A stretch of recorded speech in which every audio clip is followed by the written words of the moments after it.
Okay, you know that feeling when you're paddling out and you see some sets start to roll in and you got to decide, am I going to paddle into that one or not? Because hesitation can kill. And you know, if you paddle in, you've got to go 100%. And if you hesitate, you are going to get pummeled and held under, possibly even by the next wave behind it and the next one behind that. You don't know what's on the horizon. Same thing happens when you're driving a car and another car darts into your lane. You got a moment of, do I slam on the brakes and avoid this? Do I step on the accelerator and pass it? This is a moment of critical decision. It's instinct. It's now or never, and hesitation will kill you in these situations. So I'm John. I grew up in Huntington Beach. I I know you know that feeling that I described because it happens in many different instances. I'm a lifelong restaurateur and always been part-time entrepreneur. And this is how I came into discovering AI. One time I was in 2022 when Chat came out. The day after my parents' 50th anniversary, we were in Cabo San Lucas, a little hungover, and I opened up my iPad and saw this new app, ChatGPT. I spent the whole morning with it, and I knew instantly that this was different than any other app on my phone, and this was going to change everything. I did not know quite how to use it yet, but I enjoyed it, making images and things. But definitely knew that this was a defining moment, and my parents just kind of looked at it and went, but I knew something was going on here. So let me bring it back a little further.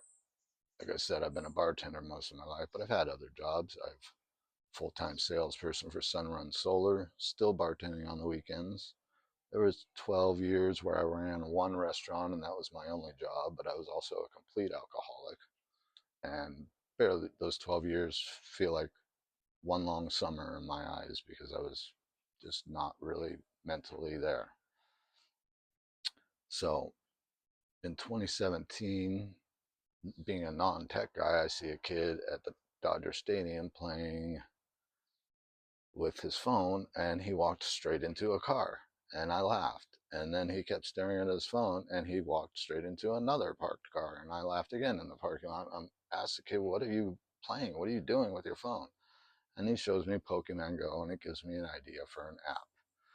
And it's a social navigation app. And I make the first mistake of any investor, and I invest my own money in it. But I did get a decent MVP working by 2018. I took that out to the National Restaurant Association convention. My cousin Paul lives out there, so I took him with me. And we were testing my app and seeing if we could find each other in the crowd. And it was working, and we found each other outside of a pop-up cheeseburger AI automated restaurant inside the convention. So we went in, ordered burgers off a tablet, didn't talk to a human. Little robot R2D2 brought us out the burgers and the Cokes, and we ate it, and they were good. And we walked out of that restaurant. I knew that even AI is coming for these jobs too. This was a great, incredible experience. Everything was changing, and although I was really excited about my app, I knew deep down inside that the restaurant industry and every other industry better start looking at this stuff. So fast forward a little, at the end of 2019, I did get a little funding to make that app. And unfortunately, when I got the beta test on March 21st, we were all stuck in COVID. Couldn't go out. Coachella, everything had been canceled. Everywhere I was going to test the app at, even Dodger Stadium, even baseball games, as you know, we couldn't go outside. So that app sat for a year and a half and burned through the runway money, and I had to dissolve that company. And I thought that was a pretty dark year, but little did I know that 2024 was coming and I was going to rent out a couple of rooms in my house to help catch up on some debt. For the first time, I didn't go through my usual channels and call all three people I know and whatnot, ask around. I posted online on roommates.com or whatever. And at the time, I was also running a little cleaning company I had on the side. So I could do background checks. I already had that software. So I did background checks on these people, like 8 or 9, and chose 2 girls and a guy to move in. And unfortunately, these background checks don't check personality. And these people tore my life apart, hated each other, fought like cats and dogs. All of a sudden, I'm in Manhattan working on a construction project an hour away. The cops are at my door, my ring doorbell. I'll be at the bar at 2 in the morning, and another night, cops are at my doorbell. These people are calling the cops on each other just because they don't like each other, and one's playing his video games too loud, so they call the police. When I grew up, we only called the police in extreme emergencies. These people were very frivolous about it. The only thing I had at that moment and that time, because I had moved into my garage, it was so bad in the house, was my dog Nala, who came to me in a very special way too on the same day my old roommate had passed away. And we would sit in my garage when I come home at night and watch TV, the World Series during this time, Dodgers, Yankees, and I would talk with ChatGPT every night, maybe create some images to make myself feel better. And one morning I took her for a walk at 5 in the morning, left at 5:45 for work, got home at 7:15, and something was not right with my dog. She would not eat. She did not want to go for a walk. I don't know what happened in those 12 hours, but by 5 o'clock the next morning, I was in an emergency room and I was putting her to sleep. And I really had lost hope. And anyway, that was a Friday. And on Sunday, when I was off, I decided to ask ChatGPT to guide me through this eviction process and how to get these people out of my house. And over the next few weeks, it did that. It told me what forms I needed. It suggested to go to the courtroom and see the free paralegal advice.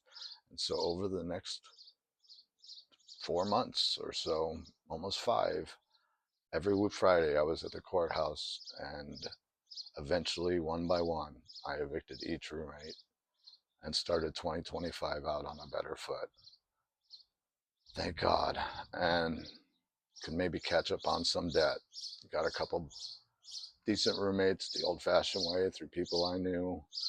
And 2025 started falling into place, working full time Monday through Friday on construction, and Friday and Saturdays bartending, and caught up on half of my debt. And then January 2026 comes and I hurt my leg and I cannot work at either job for 6 weeks.